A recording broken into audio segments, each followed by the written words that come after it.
18 साल से ऊपर जितने भी लोग हैं उनके लिए आज से वैक्सीनेशन प्रोग्राम शुरू हो गया है, ये आपको पता है, ठीक है। और ये बहुत अच्छी अपॉर्चुनिटी है वैक्सीन लगाने की, लेकिन अंदर डर भी है कि वैक्सीन लगाएंगे तो ये हो जाएगा वो हो जाएगा। तो उस बात का जवाब मैं आपको देता हूं। 3 फेज में ये होगा।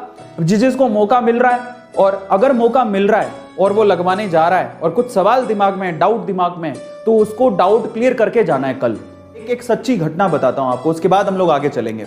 देखिए, एक किसी ने 2 लोगों को बुखार हो गया। अब एक बंदे को तो रियल दवाई दी गई फीवर को ठीक करने की, पर उसको कहा गया कि कोई पक्का नहीं है कि इससे ठीक हो जाएगी। उसको ये दिया गया और उसके अंदर दिमाग में डाउट भी डाल दिया गया। समझो, उसको फीवर की दवाई दी गई और उसके दिमाग में डाउट डाल दिया गया कि भैया पक्का नहीं है तेरा फीवर ठीक हो जाए। दूसरे बंदे को फीवर की दवाई दी ही नहीं गई, उसको ऐसी रैंडम गोली दे दी और उसको बोला इसे 100% आपका फीवर ठीक हो जाएगा।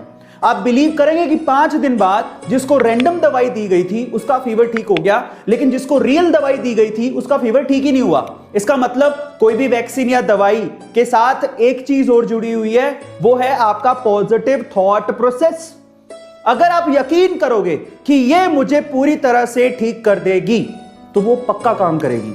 तो इसलिए वैक्सीन लगाने से पहले आपको भरोसा होना चाहिए। अगर आपका भरोसा डगमगाया हुआ है तो आप मान के चलिए आपकी बॉडी का इम्यूनिटी सिस्टम उसको पॉजिटिव वे में रिस्पॉन्ड करेगा ही नहीं। जब भी मैं वैक्सीन लगवाने जाऊं, मैं एक पॉजिटिव थॉट प्रोसेस के साथ जाऊं, क्योंकि अब मैं वैक्सीन लगवाने जा रहा हूं, मुझे कुछ नहीं होगा, कोरोना मेरा कुछ नहीं बिगाड़ पाएगा। क्योंकि ये पॉजिटिविटी, आप माने नहीं माने, आपके सराउंडिंग एनर्जी होती है, ऑरा होता है। साइंस भी इस पे बिलीव करता है। और अगर आप पॉजिटिव थॉट प्रोसेस के साथ वैक्सीन लगवाने जाएंगे तो आपको कुछ भी नहीं होगा, आप कोरोना से बच भी जाएंगे।